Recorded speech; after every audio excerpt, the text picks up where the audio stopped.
Soulagement aux États-Unis, le Congrès écarte in extremis le défaut de paiement en relevant le plafond de la dette, mais ce compromis est provisoire. Il n'autorise le Trésor à emprunter que jusqu'au 7 février.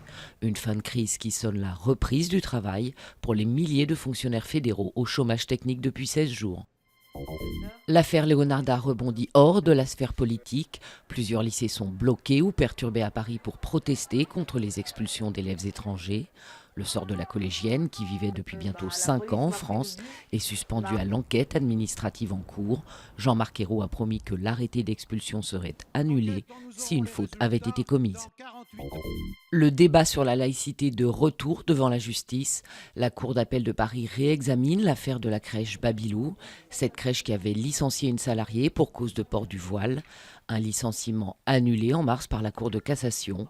Dans un arrêt très critiqué, elle avait jugé que ce licenciement constituait une discrimination religieuse. Pas de répit pour la colonisation israélienne en Cisjordanie et à Jérusalem-Est. Les mises en chantier ont augmenté de 70% au premier semestre par rapport à la même période de 2012, selon une ONG. Une colonisation qui menace les pourparlers de paix. Elle travaille sans relâche, même sous les feux de la rampe. Les fourmis sont à l'honneur au Palais de la Découverte, des plus petites aux plus grosses venues du Brésil. 11 élevages vivants installés jusqu'en août pour découvrir les secrets de cette société complexe.